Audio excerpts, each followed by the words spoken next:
1 தெசலோனிக்கேயர் 5ஆம் அதிகாரத்தில் ஆவியானவர் அங்கே பல ஆலோசனைகளை திருச்சபைக்கு கொடுக்கிறார். தெசலோனிக்கே என்பது ஒரு பட்டணம். அந்த பட்டணத்தில் உள்ள திருச்சபைக்கு ஆவியானவர் கொடுக்கிற பல ஆலோசனைகளை இந்த 5ஆம் அதிகாரத்தில் நம்ம வாசிக்கிறோம். இந்த 5ஆம் அதிகாரத்தில் பல ஆலோசனைகளை கொடுக்கிற ஆவியானவர் ஒரே ஒரு ஆலோசனையை இங்கே நமக்காக கொடுத்துருக்கிறத நம்ம தியானிக்க போகிறோம். பல ஆலோசனைகள் இருந்தாலும் இதில் 14ஆம் வசனத்திலேருந்து பார்த்தீங்கன்னா, நான் உங்களுக்கு சொல்லுகிறது அல்லது போதிக்கிறது என்னென்னா, ஒழுங்கில்லாதவங்களுக்கு என்ன செய்யுங்க, புத்தி சொல்லுங்க. நான் மறுபடியும் சொல்லுகிறேன், இது திருச்சபையை குறித்த சத்தியம். ஒழுங்கில்லாமல் திருச்சபையில் யாரும் என்ன செய்யக்கூடாது, இருக்கக்கூடாது. அதனால தான் திருச்சபையில் இருக்கிறவங்களுக்கு பவுல் அப்போஸ்தலன் எழுதுகிறாரு, ஒழுங்கில்லாமல் யாராவது இருந்தாங்கன்னா அவங்களுக்கு புத்தி சொல்லுங்க. ஒழுங்கில்லாமல் அப்படின்னா எல்லாத்துலேயுமே, ட்ரெஸ்ஸு மட்டும் இல்லை, எல்லாத்துலேயுமே நம்ம என்ன செய்யணும், பேச்சிலிருந்து, நடக்கையிலிருந்து, செயல்களிலிருந்து, பழக்க வழக்கங்கள்லேருந்து. நான் மறுபடியும் சொல்லுகிறேன், திருச்சபைக்குள்ளே நாம் பழகும்போது என்ன செய்யணும், ரொம்ப ஒழுக்கத்தோடு பழகணும். திருச்சபை தான் ஒழுக்கத்தை உலகத்துக்கு வெளிக்காட்டுகிறது. அதனால் ஒழுக்கக்கேடான எந்த ஒரு பழக்க வழக்கமும் திருச்சபைக்குள்ளே என்ன செஞ்சிடக்கூடாது, வந்துடக்கூடாது. அதுக்கு நீங்களாக இருந்தாலும் சரி, நானாக இருந்தாலும் சரி, ஒருபோதும் அதுக்கு காரணங்களாக இருந்துடக்கூடாது. அதனால் தேவ பிள்ளைகளாகிய இங்கே நம்ம பார்க்கிறோம், ஒழுக்கம். அந்த பைபிளில் முதல் எடுத்தோடனே அவர் அதான் சொல்கிறார், ஒழுங்கில்லாதவங்களுக்கு நீ புத்தி சொல்லு. எல்லாத்தையும் ஒழுங்கும் கிரமமாய் செய்யணும். இதுதான் நமக்கு பைபிள் கொடுத்துருக்கிற ஆலோசனை. எதையுமே நாம் ஒழுங்கும் கிரமமாய் செஞ்சோம்னா தான் தேவன் என்ன செய்கிறார்னா நம்மள இருப்பதற்கு பிரியப்படுகிறார்.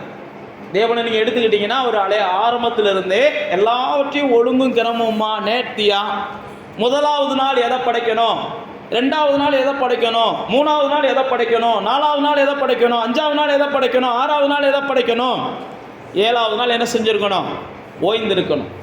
அவர் நினைச்சார்னா ஒரே நாள் எல்லாத்தையும் படைக்கலாம். அவர் நினைச்சார்னா ஒரே நொடியில் எல்லாத்தையும் படைக்கலாம். ஆனால் அவர் என்ன செஞ்சார்னா எதை செஞ்சாலும் ஒழுங்காக செய்யணும், ஒழுங்கும் கிரமமாக செய்யணும். அதே போல் தான் உங்களுடைய குடும்பங்களில் நான் மறுபடியும் சொல்லுகிறேன், நீ எதை செஞ்சாலும் ஒழுங்கும் கிரமமாக குடும்பங்களில் செஞ்சு பாருங்கள். அதுதான் ஆசீர்வாதத்துக்கான துவக்கமாக இருக்கும்.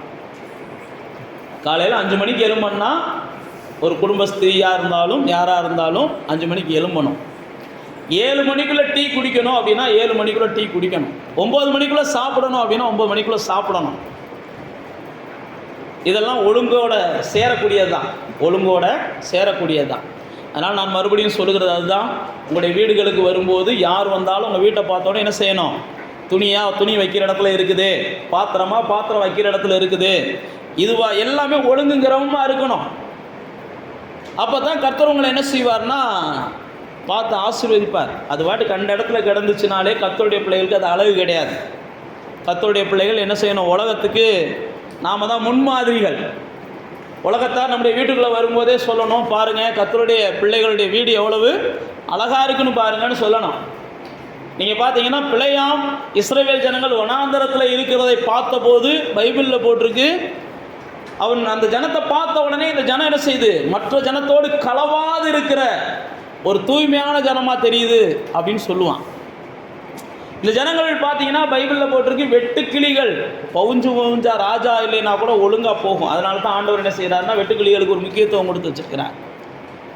ஏன் நான் உங்களுக்கு சொல்லுகிறேன் அப்படின்னா, உலகத்தில் சொல்கிறாங்க ஒழுக்கம்தான் என்ன செய்யுது, உயிரினும் ஓம்பப்படும் அப்படின்னா அது உயர்ந்தது அப்படின்னு போட்டிருக்குது. நீங்களும் நானும் ஒழுக்கத்தை ரொம்ப என்ன செய்யணும், நாம் கடைபிடிக்கணும், நம்முடைய குடும்பத்தில் இருக்கிறவங்களுக்கு சொல்லிக் கொடுக்கணும். ஆனால் இங்கே வேதம் சொல்லுது திருச்சபையில் ஒழுக்கம் போதிக்கப்பட வேண்டியது. அதனால தான் இங்கே பவுல் எடுத்தோட என்ன செய்கிறாரு, ஒழுக்கம் இல்லாதவங்களுக்கு நீ புத்தி சொல்லுன்றார். 2வது பாருங்கள், திறனற்றவர்களை தேற்று. 3வது பலவீனர்களை தாங்கு. எல்லாரிடத்திலும் நீடிய சாந்தமாக இரு. கவனிக்கிறீங்களா? இதெல்லாம் திருச்சபையில் நாம் புரிந்துக்கிறணும். திறனற்றவர்கள் அப்படின்னா திக்கற்றவங்களாக இருப்பாங்க, திறனற்றவங்களாக இருப்பாங்க, உதவியற்றவங்களாக இருப்பாங்க. அடுத்து பாருங்கள், பலவீனர்களாக இருப்பாங்க. கோவப்படாமல் வாழணும்னு நினைக்கிறோம், நான் கோவப்பட்டுடுறோம். பாவம் செய்யாமல் வாழணும்னு நினைக்கிறோம், நான் பாவம் செஞ்சிடறோம். அவங்க தான் பலவீனர்கள். செய்யணும்னு நினைக்கிறோம், மீறிடுது. ஆனால் மீறினதுக்கப்புறம் உணர்றாங்க, ஐயோ நம்ம செய்யக்கூடாததை செஞ்சிட்டோம். அவங்க தான் உயிர் உள்ளவங்க. மீறினதுக்கு அப்புறமும் உணரலைன்னா அவங்க உயிர் இல்லாதவங்க, அவங்க கிறிஸ்துவோடு தொடர்பு இல்லாதவங்க. புரியுதா உங்களுக்கு? அப்போ பாருங்கள், இதை தான் அங்கே வேதம் சொல்லுது. அடுத்து போட்டிருக்கும்போது சொல்கிறாரு, முதல் என்ன செய்யுங்க, எல்லாரிடத்திலும் நீடிய சாந்தமாக இருங்க.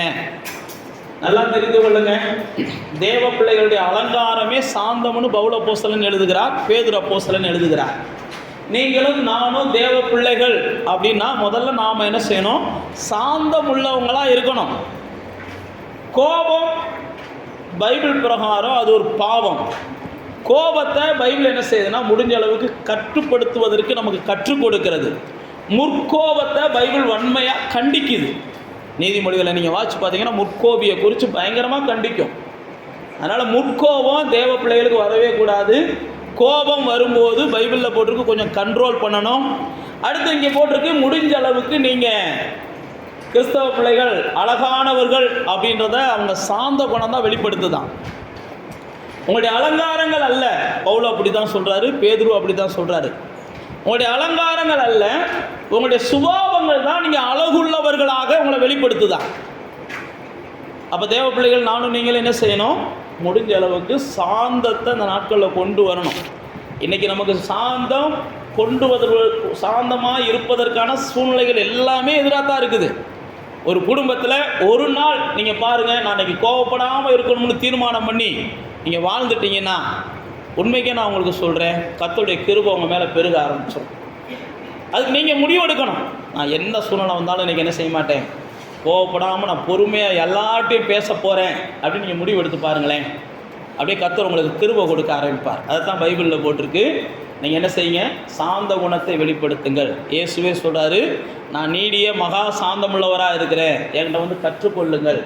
இயேசுவை குறித்து போட்டிருக்கு. பேதுரு தான் சொல்கிறாரு, அவர் வையப்படும் போது வையாமலும் பாடுபடுத்தப்படும் போது பயமுறுத்தாமலும் இருந்தார் அப்படின்னு பேதுரு இயேசுவை குறித்து எழுதுகிறார். வையப்படும் போது வையாமல் இருக்கிறது பெரிய காரியம். நம்மளை யாராவது வீட்டில் இருக்கிறவங்க வையும் போது கொஞ்சம் ட்ரை பண்ணுங்க. முடியாத காரியம்லாம் இல்லை, ட்ரை பண்ணுங்க. நான் மறுபடியும் சொல்லுகிறேன், அப்படி நீங்கள் ட்ரை பண்ணிங்கன்னா தேவனிடத்துலேருந்து உங்களுக்கு விசேஷித்த கிருபைகள் கிடைக்கும். அவ்வளோதான். நீங்கள் தேவனாலே விசேஷித்தவர்களாக மாற்றப்படுவீர்கள். நீங்கள் எடுக்கிற வேத வசனத்தை கை கொள்வதற்காக நீங்கள் எடுக்கிற ஒவ்வொரு முயற்சிகளுக்கும் தேவன் உங்கள் வாழ்க்கையில் ஒவ்வொரு முத்தை கொடுப்பார், வேத வசனத்தை கை கொள்வதற்காக. அதனால தான் இங்கே போட்டிருக்கிறார், நீங்கள் என்ன செய்யுங்க, கொஞ்சம் சாந்தமாக இருங்க. 15ஆம் வசனத்தில் சொல்கிறாரு, ஒருவனும் மற்றவன் செய்கிற தீமைக்கு என்ன செய்யாது, தீமை செய்யாதபடி பாரு. தேவ பிள்ளைகளாகிய நானும் நீங்களும் மற்றவர்கள் நமக்கு தீமை செய்யும் போது என்ன செய்யக்கூடாதான், தீமை செய்யாமல் வாழ்கிறதுக்கு கொஞ்சம் முயற்சி பண்ணணுமா. ஏன்னா இது நான் மறுபடியும் சொல்லுகிறேன், இது திருச்சபையில் உள்ள மக்களுக்காக பவுல் அப்போஸ்தலன் எழுதுகிறார். அப்போ நீங்களும் நானும் நம்ம இந்த பூமியில் வாழுகிற நாட்களில் நமக்கு யாராவது தீமை செய்யும் போது அவங்களுக்கு தீமை செய்யாமல் இருக்கணும். நம்மகிட்ட யாராவது வம்பு பண்ணும்போது நாம் வம்பு பண்ணாமல் இருக்கணும். நம்மகிட்ட யாராவது வீம்பு பண்ணும்போது நாம் வீம்பு பண்ணாமல் இருக்கணும். இதெல்லாம் முடியுமானா கண்டிப்பாக முடியும். முடியாத ஒன்றை நமக்கு வேதம் என்ன செய்யாது, கொடுக்காது ஆலோசனையா. இங்கே அழகாக ஆவியானவர் எழுதி வச்சிருக்கிறார், ஒருவனும் என்ன செய்யாத, தீமைக்கு தீமை செய்யாத. இயேசு மலைப்பிரசங்கத்தில் சொல்லும்போது சொல்லுவார், தீமையோட நீ என்ன செய்யாத, எதிர்த்து நிற்காத. இயேசு மலைப்பிரசங்கத்தில் அதுதான் சொல்லுவார், தீமையோட எதிர்த்து நிற்காத. உங்கள்கிட்ட இருக்கிற வஸ்திரத்தை ஒருத்தர் எடுத்துக்கிட்டான்னா, இந்தாப்பா வச்சுக்கோப்பா, இன்னொரு வஸ்திரத்தையும் கொடுத்துரு. உன்னைய வலுக்கட்டாயமாக ஒரு 1/2 கிலோமீட்டர் கூப்பிட்றான்னா, வாடா 1 கிலோமீட்டர் கூட வரேன்ட்டு போயிரு, அது வெக்கப்பட்டு போயிடுவான். தீமையோட மட்டும் என்ன செய்யாதீங்க, எதிர்த்து நிற்காதீங்க. தீமைக்கு தீமை செய்யாதீங்க. தீமைக்கு தீமை செய்யும்போது நான் மறுபடியும் சொல்லுகிறேன், தேவனுடைய நன்மை உங்களுக்கு வருவது தடைபடும். நம்ம எல்லாருக்குமே தெரியும், யோசேப்பு தீமைக்கு தீமை செய்யக்கூடிய வல்லவனாக இருக்கிறான். அவன் நினச்சா அவங்க சகோதரர்கள்லாம் தீமை செய்ய முடியும், அவ்வளோ உயர்ந்த இடத்துல இருக்கிறான். அவன் நினச்சா அவங்க சகோதரர்கள்லாம் சிறைச்சேதம் பண்ண முடியும். அவன் சொன்னான்னா அவங்க சகோதரர்கள்லாம் பிடிச்சி கட்டி போட்டுருவாங்க, அந்த அளவுக்கு உயர்ந்த இடத்துல இருக்கிறான்.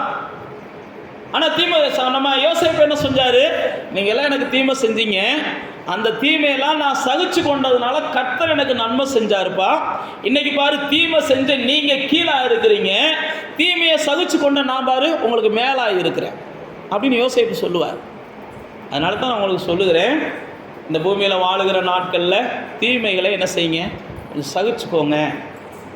தீமைகளை சகிச்சுக்கிட்டீங்கன்னா நீங்கள் மேலாக போயிடுவீங்க. உங்களுக்கு தீமை செஞ்சவங்க கீழே போகிறத நீங்கள் என்ன செய்வீங்க, பார்ப்பீங்க. அதுதான் நமக்கு வேதம் சொல்கிறது. அடுத்து, மற்ற யாவாருக்குள்ளும் எப்போது என்ன செய்ய, நன்மை செய்ய நாடுங்கள். தீமையை சகிச்சுக்கிறது மட்டும் அல்ல, முடிஞ்சுன்னா யாருக்காவது என்ன செய்ய, நன்மை செய்யுங்க. அப்புறம் சொல்கிறாரு, எப்போதும் சந்தோஷமாக இருங்க, இடைவிடாமல் ஜெபம் பண்ணுங்க, எல்லாவற்றிற்கும் ஜெபம் பண்ணு, எல்லாத்துக்கும் என்ன செய்ய, ஸ்தோத்திரம் செலுத்துங்க. உங்களுடைய ஆவிக்குரிய வாழ்க்கையை அவித்து போடாதீங்க. உங்களை குறித்த தீர்க்க தரிசனங்களை அற்பமாக எண்ணாதீங்க. எல்லாத்தையும் சோதித்து பார்த்துட்டு நலமானதை பிடித்து கொள்ளுங்க. பொல்லாங்காய் தோன்றுகிற எல்லாவற்றையும் விட்டு விலகுங்க அப்படின்னு சொல்லிட்டு தான், சமாதானத்தின் தேவன் தாமே உங்களை முற்றிலும் பரிசுத்தமாக்குவாராக. உங்கள் ஆவி, ஆத்மா, சரீரம் முழுவதும் நம்முடைய கர்த்தராகிய இயேசு கிறிஸ்து வரும்போது குற்றமற்றதாக இருக்கும்படி காக்கப்படுவதாக அப்படின்னு சொல்லி முடிக்கிறத பார்க்குறோம்.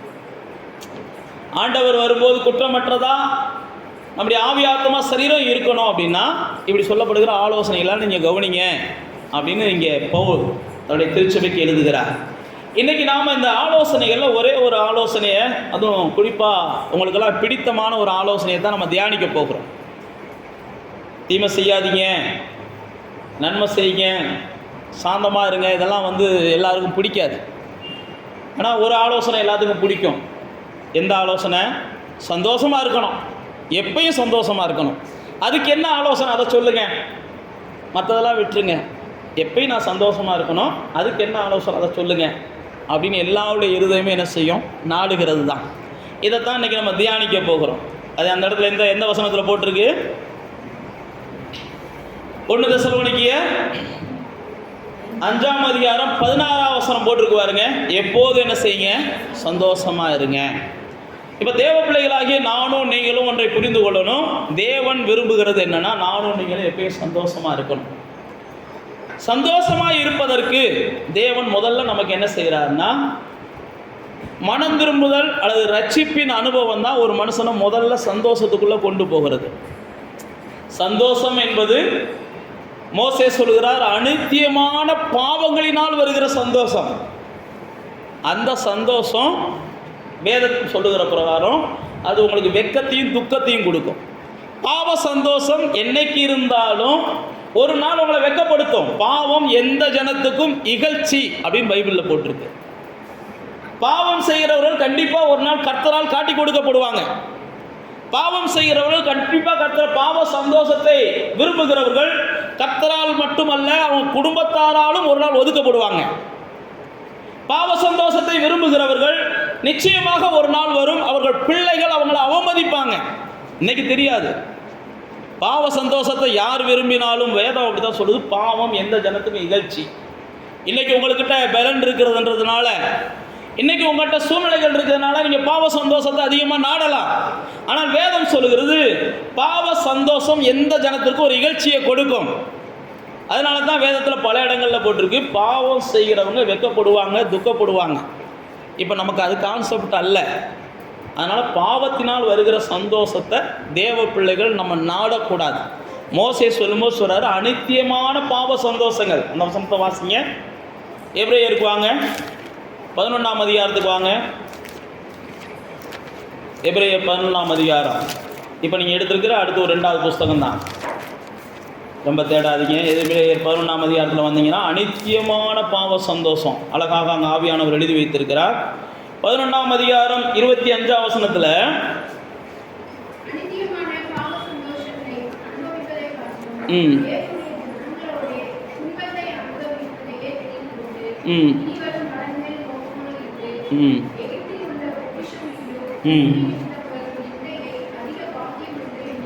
பாருங்க, மோசேவை குறித்து இங்கே போட்டிருக்கு, அநித்தியமான பாவ சந்தோஷங்களை அனுபவிப்பதை பார்க்கிலும் நான் பாடுபடுறதுதான் எனக்கு சந்தோஷம்ன்றான். கிறிஸ்துவின் நிமித்தம் பாடுபடுறதுலாம் எனக்கு சந்தோஷம். கிறிஸ்துவை விட்டு விட்டு பாவத்தை செய்வது எனக்கு சந்தோஷம் அல்ல. கிறிஸ்துவோடு கூட இருந்துக்கிட்டு நான் பாடுபட்டேன்னா அதில் தான் எனக்கு பெரிய சந்தோஷம் இருக்குது அப்படின்றத மோசே சொல்லுகிறார். மோசே இந்த வார்த்தையை சொல்லும்போது அவர் எங்கே இருந்தார்னு பார்த்தீங்கன்னா அரண்மனையில் இருந்தார். மோசே இந்த வார்த்தையை சொல்லும்போது அவர் எப்படிப்பட்ட சூழ்நிலையில் இருந்தார்னு பார்த்தீங்கன்னா, வேதம் சொல்லுகிறது எல்லாவற்றையும் செய்து முடிக்கிற ஒரு வல்லவனாக மோசே இருந்தார். மோசே சாதாரண ஆளாக இல்லை. எகிப்தில் நம்ம எல்லாருக்குமே கேள்விப்பட்டிருப்போம், கிளியோபட்ரா. அவங்க யாருன்னா ஒரு எகிப்திய பெண்மணி. எகிப்தில் அப்படி அழகுள்ள ஸ்திரீகள்லாம் நிறையா இருப்பாங்க. அன்றைக்கி எகிப்தில் இவன் தான் மோசே தான் செல்லப்புள்ள. அன்றைக்கி எகிப்தினுடைய இளவரசன், அன்றைக்கி எகிப்தினுடைய வாரிசு அவன் தான். இந்த மோசே பைபிளில் போட்டிருக்குது, அவன் பாவ சந்தோஷங்களை அவன் என்ன செய்யலையான், அதை பார்க்கலும் கர்த்தருடைய பிள்ளைகளோட பாடு அனுபவிக்கிறோம் பாரு, அதில் இருக்கிற சந்தோஷம் ரொம்ப பெருசுரா அப்படின்றான். அப்போ தேவ பிள்ளைகளாகிய நீங்களும் நானும் இங்கே நல்லா தெரிந்து கொள்ளுங்க, வேதம் நமக்கு நீங்கள் எப்போது சந்தோஷமாக இருங்கன்னு சொல்லுது. ஆனால் எப்போது சந்தோஷமாக இருங்கன்னா அதுக்காக என்ன செய்யுங்க, இந்த உலகத்தார் சொல்லுகிறதை போல் பாவத்தில் தான் சந்தோஷம் இருக்குது. நீங்கள் உலகத்தார்கிட்ட கேட்டு பாருங்கள், சந்தோஷம் எங்கே இருக்குது? திருட்டு தண்ணீர் தித்திக்கும் அப்படின்னு பைபிளில் போட்டிருக்கு. திருட்டுத்தனமாக செய்கிற காரியத்தில் தான் சந்தோஷம் இருக்குன்னு உலகம் நம்புது. அப்போ தேவ பிள்ளைகளாகி நீங்களும் நானும் அதை நம்பலை. தேவ பிள்ளைகளை குறித்து பைபிளில் போட்டிருக்கு, நீங்கள் எப்பயும் சந்தோஷமாக இருக்கணும். எப்பயும் சந்தோஷமாக இருக்கணும் அப்படின்னா முதல்ல என்ன செய்யணும்? மனம் திரும்பினா தான் சந்தோஷத்துக்கான வாசல் உங்கள் வாழ்க்கைக்குள்ளே பிரவேசிக்குது. அப்போஸ்தலர் 8ஆம் அதிகாரத்துக்கு வாங்க. அப்போஸ்தலர் 8ஆம் அதிகாரத்தில் பிலிப்பு போய் என்ன செய்கிறாருன்னா சுவிசேஷத்தை சொல்கிறார். சுவிசேஷத்தை சொன்ன உடனே அந்த பட்டணத்தில் இருக்கிற ஜனங்கள் எல்லாம் இயேசுவை ஏற்றுக்கொள்ளுகிறார்கள். அந்த பட்டணத்தில் இருக்கிற ஜனங்கள் எல்லாம் இயேசுவை ஏற்றுக்கொண்ட உடனே அப்போஸ்தலர் 8ஆம் அதிகாரம் 8ஆம் வசனம் போட்டிருக்குது, அந்த பட்டணத்திலே மிகுந்த சந்தோஷம் உண்டாயிற்று அப்படின்னு போட்டிருக்கு. அப்போ எந்த ஒரு மனிதன் மனம் திரும்பி இயேசுவை ஏற்றுக்கொள்ளுகிறானோ அவனுக்குள்ள தான் முதல்ல என்ன செய்யுதுன்னா தெய்வீக சந்தோஷம் உருவாகிறது. தேவன் கொடுக்கிற சந்தோஷம் இயேசுவின் மூலமாகத்தான் மனிதனுக்குள்ளே முதலாவது பிரவேசிக்கிறது. மனம் திரும்பாத எந்த ஒரு மனிதனுக்குள்ளும் தேவன் கொடுக்கிற சந்தோஷம் போகாது. இங்கே பாருங்க, சமாரியா பட்டணம் முழுவதுமாக, நீங்கள் சமாரியா ஸ்திரியை குறித்து வேதத்தில் வாசிச்சிருப்பீங்க. சமாரியா ஸ்திரியை வாசிச்சிருக்கிறீங்களா? சமாரியா ஸ்திரியை குறித்து வேதம் போட்டிருக்கு, அது ஒரு பாவியான ஸ்திரீ. யோவான் 4ஆம் அதிகாரத்தில் வருவாங்க. அவங்க ஒரு பாவியான ஸ்திரீ. அந்த ஸ்திரீ பாவியான ஸ்திரீ. அந்த பாவியான ஸ்திரீக்கு இயேசு தன்னை வெளிப்படுத்துகிறார். இயேசு வெளிப்படுத்தும் போது அந்த பெண்ணை குறித்து சொல்லுகிறார், இது வரைக்கும் உங்க கூட 4 பேர் வாழ்ந்திருக்கான் புருஷனா, இப்பயும் ஒருத்தன் உங்க கூட வாழ்ந்துக்கிட்டு இருக்கான், அவனும் புருஷனாவே என்ன செய்யறான், வாழ்ந்துக்கிட்டு இருக்கிறான் அப்படின்னு இயேசு அந்த ஸ்திரியை பார்த்து சொல்லுவார். அப்போ தான் அந்த ஸ்திரீ என்ன செய்வாங்க, தன்னுடைய வாழ்க்கையை இயேசுவுக்கு ஒப்பு கொடுக்க ஆரம்பிப்பாங்க. நீ தான் உண்மையான மேசியா, நீ தான் உண்மையான சந்தோஷம், நீ தான் உண்மையான மகிழ்ச்சி, இனிமே என் பாவ வாழ்க்கையை நான் விட்டுட்டு முழுவதுமாக உண்மை சார்ந்து கொள்ளுகிறேன்னு சொல்லி சமாரியா பெண் அப்போ தான் இயேசுவை என்ன செய்வாங்க, ஏற்றுக்கொள்வாங்க. இயேசுவை ஏற்றுக்கொள்ளாதவர்களுக்கு வேதம் சொல்லுகிறது அவர்களுக்கு திருப்தியான சந்தோஷம்லாம் கிடைக்காது. இயேசுவை ஏற்றுக்கொண்டவர்கள் தேன் கூட்டையும் மிதிப்பாங்க, அப்படிதான் பைபிளில் போட்டிருக்கு. தேன் கூட்டை கூட அவங்க மிதிக்கக்கூடிய அளவுக்கு தேவன் என்ன செய்யறாருன்னா அவங்களை சந்தோஷத்தால் நிரப்புகிறார். தேன் கூட்டை கூட மிதிக்கக்கூடிய அளவுக்கு தேவன் அவர்களை சந்தோஷத்தால் நிரப்புகிறார். நீங்கள் வாட்சி பார்த்தீங்கன்னா ஆபிரகாமை குறித்து நம்ம வாசிக்கிறோம். அவன் தேவனுடைய சத்தத்தை கேட்குறான். ஆதியாகமம் 12ஆம் அதிகாரத்தில் தேவனுடைய சத்தத்தை அவன் கேட்குறான். தேவனுடைய சத்தத்தை கேட்டு அவன் நடக்க ஆரம்பிக்கிறான். தேவனுடைய சத்தத்தை கேட்டு நடக்கிற இந்த காலகட்டங்களில் அவன் லோத்துவோடு கூட வாழுகிறான். லோத்துவோடு கூட வாழும்போது சில பிரச்சனைகள் வருகிறது. 13ஆம் அதிகாரத்தில் 12ஆம் அதிகாரத்தில் ஆபிரகாமை தேவன் கூப்பிடுகிறார். 13ஆம் அதிகாரத்தில் சில பிரச்சனைகள் வருகிறது லோத்துவுக்கும் ஆபிரகாமுக்கும். லோத் யாருன்னு பார்த்தீங்கன்னா ஆபிரகாமுடைய சகோதரனின் குமாரன். லோத்துவுக்கு தாய் தகப்பன் இல்லாததுனால, ஆபிரகாமுக்கு பிள்ளை இல்லாததுனால ஆபிரகாம் என்ன செஞ்சுக்கிட்டான், லோத்தை கூட வச்சுக்கிட்டான். கவனிக்கிறீங்களா? புரியுதா? ஆபிரகாமுக்கு பிள்ளை இல்லை, லோத்துவுக்கு தாய் தகப்பன் இல்லை. ஆனால் 2 பேரும் ஆபிரகாமுடைய சகோதர பிள்ளைகள். இப்போ இந்த சூழ்நிலையில் ஆண்டவர் ஆபிரகாமை ஆசீர்வதிக்கிறார். ஆபிரகாமை ஆசீர்வதித்த உடனே ஆபிரகாமுடைய கூட இருந்த லோத்துவுக்கு ஆசீர்வாதங்கள் பெருகிற இந்த காலங்களில் ஒரே பிரச்சனையாக வருது. ஒரே பிரச்சனையாக வந்த உடனே அப்போ தான் ஆபிரகாம் என்ன செய்கிறாருன்னா, எனக்குப்பா பிரச்சனை. 8ஆம் வசனம் போட்டிருக்கு பாருங்க. ஆபிரகாம் லோத்தை நோக்கி, தேவனுடைய பிள்ளைகள் பிரச்சனைகளை எப்படியா முடிக்கணும்னு யோசிக்கணும். முடிக்கணும்னு யோசிக்கிறனாலே நீங்கள் தேவனுடைய சத்தத்தை கேட்கலன்னு அர்த்தம். தேவனுடைய சத்தத்தை கேட்குறீங்கனாலே பிரச்சனைகளில் வாழ விரும்ப மாட்டீங்க. நீங்கள் தேவனோடு வாழ விரும்புனீங்கனாலே பிரச்சனைகளில் வாழ விரும்ப மாட்டீங்க. பிரச்சனைகளில் நீங்கள் வாழ்ந்துக்கிட்டு இருக்கீங்கன்னா உங்களுடைய இருதயம் தேவனை முழுமையாக தேடலை, ஏதோ தேவைக்கு தேடுது. ஆனால் இங்கே பாருங்க, ஆபிரகாம் தேவனோடு வாழ விரும்புகிறான். ஆனால் பிரச்சனை. காலையில் எழுந்திரிச்சோடனே எப்பா அந்த உங்கள் அண்ணன் மையம் இப்படி செஞ்சுட்டியான், ஏப்பா இந்த மாதிரி பிரச்சனை, அந்த மாதிரி பிரச்சனை, இந்த மாதிரி பிரச்சனை. அப்போ தான் ஆபிரகாம் யோசிக்கிறான், ஐயோ இவங்க சத்தத்தை கேட்டுக்கிட்டே இருந்தோம்னா தேவ சத்தத்தை நம்ம கேட்க முடியாமல் போயிடும். தேவன் நம்மளை பெரிய திட்டத்தோடு அழைச்சிருக்கிறார். தேவன் நமக்கு பெரிய வாக்குத்தத்தத்தை கொடுத்துருக்கிறார். தேவன் பெரிய நோக்கத்தை நம்ம மேலே வச்சிருக்கிறார். நான் மறுபடியும் சொல்லுகிறேன், உங்கள் வாக்குத்தத்தம்லாம் தாமதிக்கிறதுக்கு காரணம் என்னென்னா, இப்படி தான் நீங்கள் பிரச்சனைகள் எல்லாம் என்ன செய்கிறீங்க, மேலே மேலே மேலே மேலே பெருக வைக்கிறீங்க. பிரச்சனைகளுக்கெல்லாம் முடிவை கொண்டு வாங்களேன், உங்களுடைய வாக்குத்தத்தத்தின் வாசல் என்ன செய்யும், ஈஸியாக தொடங்கும். அப்படியே பார்த்தீங்கன்னா திறக்க ஆரம்பிச்சிடும். பிரச்சனைகளை தேவ பிள்ளைகள் விரும்பவே கூடாது. ஏன்னா தேவன் எப்பயுமே நீங்கள் சந்தோஷமாக இருக்கணும்னு விரும்புகிறார். நீங்கள் சந்தோஷமாக இருக்கணுன்றதுக்காக எதையும் விட்டு கொடுங்க. நீங்கள் சந்தோஷமாக இருக்கணுன்றதுக்காக எதையும் இழங்க. நீங்கள் சந்தோஷமாக இருக்கணுன்றதுக்காக எந்த ஒரு முடிவையும் எடுங்க. அதை தேவன் என்ன செய்வார்னா கண்டிப்பாக அங்கீகரிப்பார், அதை ஆசீர்வதிப்பார். இங்கே பாருங்க, அழகாக ஆவியானவர் எழுதி வச்சிருக்கிறார். ஆபிரகாம் கூப்பிட்டு பேசுகிறான், எப்போ நம்ம ரெண்டு பேத்துக்கு சண்டையாக வந்துக்கிட்டே இருக்குது, ஓ குடும்பத்துக்கு என் குடும்பத்துக்கு சண்டையாக வந்துக்கிட்டே இருக்குது, ஓ வேலைக்காரனுக்கு ஏன் வேலைக்காரனுக்கு சண்டையாக வந்துக்கிட்டு இருக்கு. இப்போ நம்ம என்ன செய்வோம்னா, நீ வலது பக்கம் போ, நான் இடது பக்கம் போய்க்கிறேன். இல்லை நீ இடது பக்கம் போகிறதா இருந்தால் நான் வலது பக்கம் போய்க்கிறேன். நான் மறுபடியும் சொல்லுகிறேன், சமாதானத்தை விரும்புகிறவர்கள் விட்டு கொடுக்க முன் வரணும். சண்டை வேணாம், பிரச்சனை வேணாம்னு நினைக்கிறவங்க, நான் கர்த்தரோடு வாழ விரும்புகிறேன்னு நினைக்கிறவங்க, நான் கர்த்தருடைய சித்தத்தை செய்ய விரும்புகிறேன்னு நினைக்கிறவங்க, நான் கர்த்தரோடு கூட என் உலகத்தை நான் கட்ட விரும்புகிறேன், கட்டியமைக்க விரும்புகிறேன்னு நினைக்கிறவங்க விட்டு கொடுக்க முன் வரணும். நான் மறுபடியும் தான் சொல்கிறேன், நீங்கள் சந்தோஷமாக இருக்கிறதுக்கு எதை வேணாலும் என்ன செய்யுங்க, கர்த்தருக்காக விட்டு கொடுங்க. உங்களுடைய நோக்கம் கர்த்தர் என்ன செய்கிறார், நீங்கள் சந்தோஷமாக இருந்தால் தான் கர்த்தர் உங்களை எடுத்து பயன்படுத்தி உங்களை வச்சு என்ன செய்ய முடியும், சரித்திரத்தில் எண்டு போய் உங்களை சேர்க்க முடியும். நீங்கள் சந்தோஷம் இல்லாமல் இருந்தீங்கன்னா உங்களை கர்த்தர் எடுத்து பயன்படுத்த முடியாது. நீங்கள் சந்தோஷத்தை காத்துக்கொள்வதற்காக, சந்தோஷத்தை பெருக்குவதற்காக, தேவன் கொடுக்குற சந்தோஷத்தை நீங்கள் காத்துக்கொள்வதற்காக, பெருக்குவதற்காக எதை வேணாலும் நீங்கள் என்ன செய்யுங்க, விட்டு கொடுங்க. கண்டிப்பாக அது உங்களுக்கு என்ன செய்ய இழப்பாக இருக்காது. அது பல மடங்கு திரும்ப கர்த்தரால் என்ன செய்யும், உங்களுக்கு கொடுக்கப்படுது. ஆபிரகாம் வாழ்க்கையில் ஆபிரகாம் பாருங்க, ஒரே சண்டையாக இருக்குது. நம்ம எல்லாம் சகோதரர்கள் ஒதுக்கிக்கோங்கப்பா, நீ வடக்க போனால் நான் தெற்க போகிறேன், இந்த தேசமெல்லாம் உனக்கு முன்னாடி இருக்குது, நீங்கள் வீட்டில் போய் படித்து பாருங்க. அப்போ 10ஆம் வசனத்தில் லோத்து தன் கண்களை ஏறெடுத்து யோர்தானுக்கு அருகே அந்த சமபூமி முழுவதையும் பார்க்குறான். அதில் பயங்கரமான செழிப்பு இருக்குது, அது ஏதேன் தோட்டத்தை போல இருக்குது, எல்லா வகையிலும் ஆசீர்வதிக்கப்பட்ட பூமியாக இருக்குது. கவனிக்கிறீங்களா? இங்கே யாருக்கு சந்தோஷம் வேணும், ஆபிரகாமுக்கு சந்தோஷம் வேணும். ஆபிரகாம் சந்தோஷத்தை விரும்புகிறார். ஆனால் ஆபிரகாம் என்ன செய்கிறாரு, லோத்துவை பார்த்து உனக்கு பிடிச்சதை எடுத்துக்கோ, பிடிச்ச பக்கம் போய்க்கோன்ற. அப்போ லோத்து என்ன செய்கிறார், நான் மறுபடியும் சொல்லுகிறேன், லோத்து உலகத்தாரை போல வாழுகிறவன், ஆபிரகாம் தேவனுக்காக வாழ வேண்டும் என்று விரும்புகிறவன். லோத்துவுக்கு ஆசீர்வாதமே அவன் ஆபிரகாமோடு வந்ததுனால தான் கிடைச்சிச்சு. ஆனால் ஆபிரகாமுக்கு தேவன் என்ன செய்கிறார், அளவில்லாமல் கொடுத்து கொண்டே இருக்கிறார்.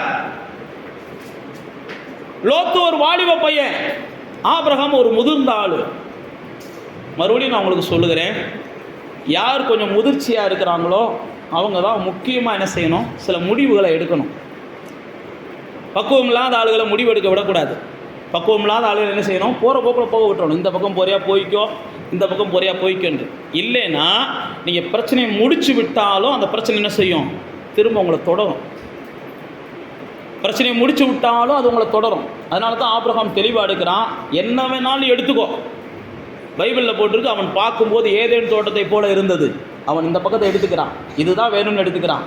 இவன் எடுத்த போது ஆபிரகாமுடைய இருதயம் கொஞ்சம் கூட வருத்தப்படலை. கவனிக்கிறீங்களா? நீங்களே இருக்கிறீங்க, எப்போ வீட்டில் இருக்கிற என்ன வேணுமோ எடுத்துகிட்டு நீ தனியாக போப்பான்னு சொல்கிறீங்க. பார்த்தா வீட்டில் இருக்கிற எல்லாத்தையும் எடுத்துகிட்டு ஒரு ஓலை கொட்டாங்குச்சியையும் ஓலைப்பாயையும் போட்டுட்டு எல்லாத்தையும் தூக்கிட்டு போயிடுறாங்கன்னு வைங்க. அடுத்த நிமிஷமே நீங்கள் என்ன செய்வீங்க, சபிக்க ஆரம்பிச்சிருவீங்க. அதுக்கு நீங்கள் விட்டு கொடுக்காமே இருந்து தொலைச்சிருக்கலாம்னு ஆண்டவர் அங்கேருந்து மண்டையில் அடிப்பார். புரியுதா உங்களுக்கு? விட்டு கொடுக்கணும்னு நினச்சாச்சுன்னா அப்புறம் ஆபிரகாம் அப்படி தான் செஞ்சான். எல்லாத்தையும் எடுத்துக்கோ, என்னை நீ வெறும் ஆளாக விட்டுட்டு போனால் போதும். அப்படி செஞ்சதுனால லோத்து எடுத்துக்கொண்டு போயிட்டான். போன உடனே பைபிளில் போட்டிருக்கு, எல்லாத்தையும் விட்டுட்டு பிரிந்து போன உடனே 14 வசனத்தில் ஆபிரகாமை விட்டு போன உடனே கர்த்தர் என்ன செய்கிறாரு, ஆபிரகாமை நோக்கி உன் கண்களை ஏறெடுத்து நீ இருக்கிற இடத்தெல்லாம் பாரு, அதுக்கப்புறம் உன் கால் வைக்கிறது உன் கண் வைக்கிறது எல்லாத்தையும் நான் உனக்கு தரேன். அவன் எடுத்துகிட்டு போனாலும் விடு. அதுக்கப்புறம் தான் ஆவியானவர் அங்கே எழுதி வைக்கிறா. அந்த சூழ்நிலையில் அதுக்கப்புறம் அவன் ஆசீர்வாதங்களை சுதந்திரிக்க ஆரம்பிக்கிறான். அப்போ யார் ஒருவர் விட்டு கொடுக்குறாங்களோ அவங்களோட தேவன் பேசுகிறார். நீங்கள் தேவ சத்தத்தை கேட்கணும் அப்படின்னா நீங்கள் என்ன செய்யணும், மனுஷன்ட்ட விட்டு கொடுத்து போகணும். மனுஷன்ட்ட விட்டு கொடுத்து போக மாட்டேன் அப்படின்னா நீங்கள் தேவ சத்தத்தை கேட்குறது கஷ்டம். தேவன் பேசினாலும் கேட்க மாட்டீங்க. தேவ சத்தத்தை கேட்கணும்னு விரும்புகிறவங்க, தேவனோடு நடக்கணும்னு விரும்புகிறவங்க, தேவன் என்னை பார்த்து கொண்டு இருக்கணும்னு விரும்புகிறவங்க, தேவன் முகம் சுளிக்காதபடிக்கு வாழணும்னு விரும்புகிறவங்க, நாம் என்ன செய்யணும், மனுஷனோட போராடக்கூடாது. மனிதர்களை நம்ம போராடவே கூடாது. மனிதர்களோட போராடாமல், எப்போ எனக்கு சமாதானமான ஒரு வாழ்க்கை தேவை, நான் தேவனுடைய மனுஷன், நான் சந்தோஷமாக இருக்கணும், நான் தேவனுடைய மனுஷி, நான் சமாதானமாக இருக்கணும், எனக்கு அதான் முக்கியம். இப்போ என்ன உனக்கு பிரச்சனை, எடுத்துக்கோ, என்னை சமாதானமாக மட்டும் வாழ விடு, என்னை சந்தோஷமாக மட்டும் வாழ விடு. இப்படி தான் ஆபிரகாம் முடிவெடுத்தான். தேவன் அவனுடைய முடிவை கனம் பண்ணி ஆபிரகாமோடு கூட வந்து பேசுகிறார். லோத்து அதோட கர்த்தர் கைவிட்டுட்டார். அதுக்கப்புறம் பார்த்தீங்கன்னா லோத்து பைபிளில் பிரகாரம் வாட்சி பார்த்தீங்கன்னா 60 சந்ததிகள் லோத்து மூலமாக உருவாச்சுன்னு பைபிளில் போட்டிருக்குது. அவனுடைய பிள்ளைகள்லாம் ஆகாத பிள்ளைகளாக போயிட்டாங்கன்னு பைபிளில் போட்டிருக்குது. அப்போ தேவ பிள்ளைகளே, நீங்களும் நானும் சமாதானத்தை காத்து கொள்வதற்கு முதல்ல நான் உங்களுக்கு சொன்னபடி நமக்கு மனம் திரும்புதல் அவசியம். அந்த மனம் திரும்புதல் மூலமாக பெற்றுக்கொள்ளுகிற சமாதானத்தை நாம் என்ன செய்யணும், காத்து கொள்வதற்காக எதையும் பொருட்படுத்தக்கூடாது. நமக்கு தேவை சமாதானம், நமக்கு தேவை சந்தோஷம். சமாதானம் இருந்தால் தான் இந்த பூமியில் நம்ம சாட்சி உள்ளவங்களாக இருக்க முடியும். சமாதானம் இருந்தால் தான் இந்த பூமியில் நம்ம சாத்தானை ஜெயிக்க முடியும். சமாதானம் இருந்தால் தான் நம்ம ஒரு நல்ல சந்ததிக்கு தகப்பனாகவும் தலைவனாகவும் மாற முடியும். நம்மளே சமாதானம் இல்லாமல், நம்மளே சந்தோஷம் இல்லாமல் இருந்தோம்னா நாம் தேவ பிள்ளைகள் என்று சொல்வதற்கு வெட்கப்படணும்.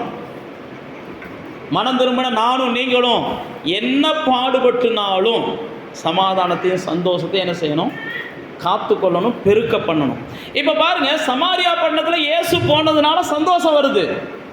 இயேசு போனதுனால சந்தோஷம் வந்த உடனே அங்கே சமாரியா பட்டணம் முழுக்க சந்தோஷமாக இருக்கிறது. அப்போ அந்த சந்தோஷம் நிலைத்திருப்பதற்கு நீங்கள் அப்போஸ்தலர் 8ஆம் அதிகாரத்துக்கு வாங்க. அங்கே பரிசுத்த ஆவியானவரின் அவசியத்தை ஆவியானவர் அங்கே உணர்த்துகிறார். அப்போஸ்தலர் 8ஆம் அதிகாரத்துக்கு வாங்க. இயேசுவால் உங்களுக்கு சமாதானம் வருகிறது, இயேசுவால் உங்கள் உள்ளதுக்குள்ளே சந்தோஷம் வருகிறது. இயேசுவை நீங்கள் ஏற்றுக்கொண்ட உடனே உங்களுடைய சந்தோஷம் பாதுகாக்கப்படணும். அந்த சந்தோஷம் பாதுகாக்கப்படுவதற்கு தான் நான் உங்களுக்கு ஆபிரகாமை ஞாபகப்படுத்தினேன்.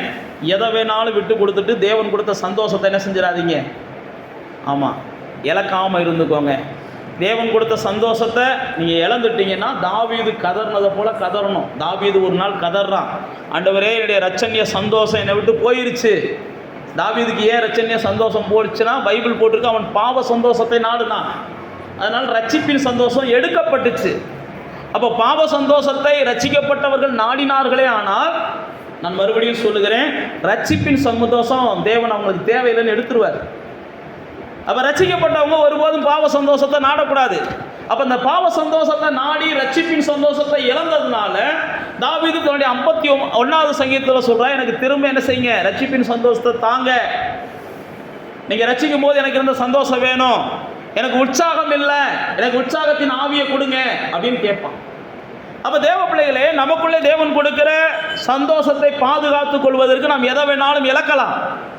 ஆனால் அந்த சந்தோஷம் தொடர்ந்து பெருகுவதற்கும் நம் மூலமாக அந்த சந்தோஷம் மற்றவங்களுக்கு பரவுவதற்கும் நமக்கு பரிசுத்த ஆவியானவர் அவசியம். அதைத்தான் அப்போஸ்தலர் 8ஆம் அதிகாரத்துக்கு வந்தீங்கன்னா, அப்போ 8ஆம் அதிகாரத்தில் இப்படி ரட்சிப்பு வந்துடுது.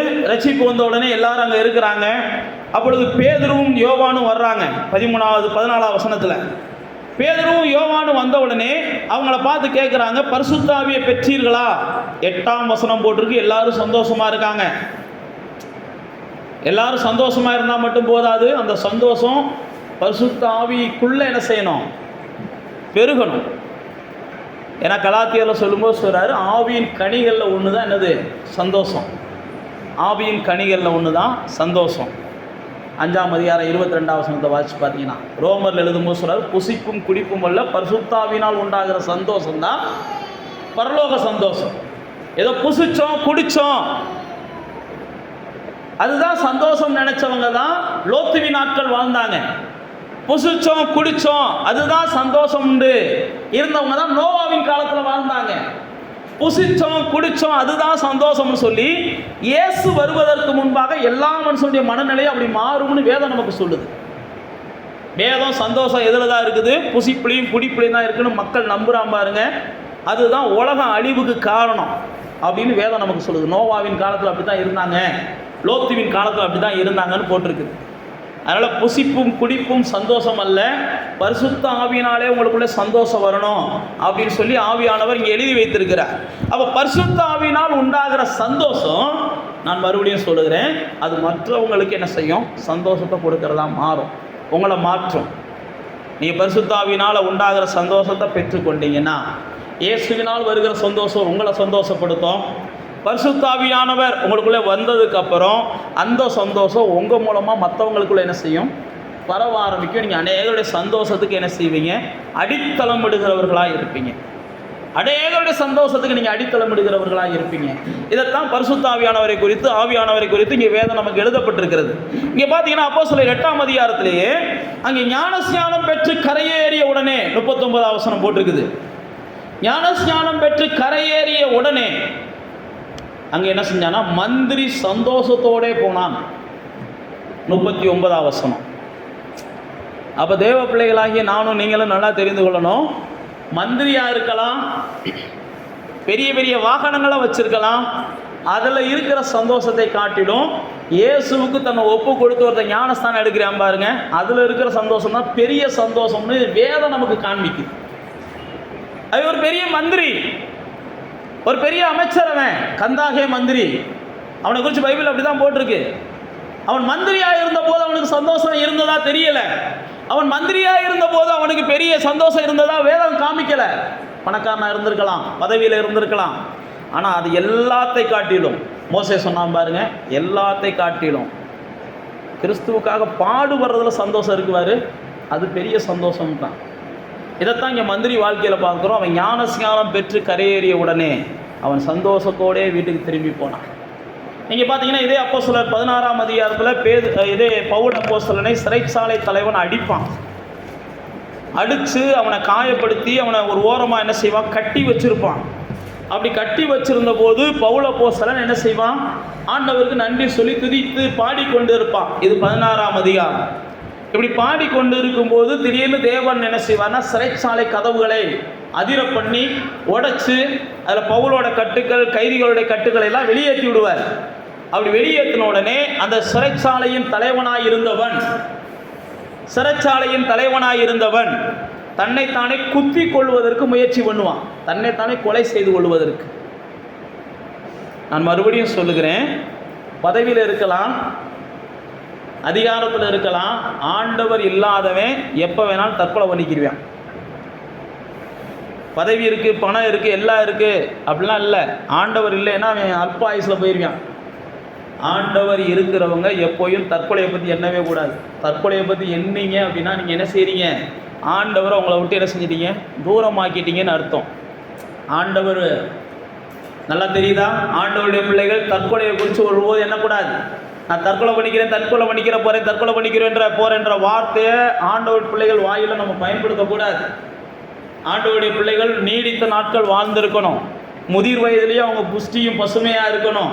அவங்களுடைய தீர்க்க ஆயுசு உள்ளவங்களாக இருக்கணும். முதிர் வயது வரைக்கும் அவங்க என்ன செய்யணும்? வாழணும். யாரும் தற்கொலையை பற்றி பேசுனீங்கன்னா நான் மறுபடியும் சொல்லுகிறேன், நீங்கள் ஆண்டவரை வருத்தப்படுத்துறீங்க. போன வாரம் மல்கியாவை குறித்து நம்ம பேசணும். தற்கொலை எண்ணங்கள் உங்களுக்குள்ள வரவே கூடாது. ஆண்டவர் இல்லாதவங்க தான் தற்கொலை எண்ணத்துக்கு ஆளாவாங்க. ஆண்டவர் அறிந்தவங்க அப்படிப்பட்ட எண்ணங்களுக்கு வரக்கூடாது. இங்கே பாருங்க, தற்கொலை எண்ணத்துக்குள்ளே அவன் வருகிறான். தற்கொலை எண்ணத்துக்குள்ளே வருகிறவனை பவுல் தடுக்கிறார். பவுல் தடுத்தது மாத்திரமல்ல, அவனுக்கு இயேசுவை பற்றி அடுத்து சொல்ல ஆரம்பிக்கிறார். நீங்கள் வேதத்தில் வாசிக்கோங்க வீட்டில் போய். அப்படி அவன் இயேசுவை பற்றி சொல்ல ஆரம்பித்த உடனே 33ஆம் வசனம் போட்டிருக்குது.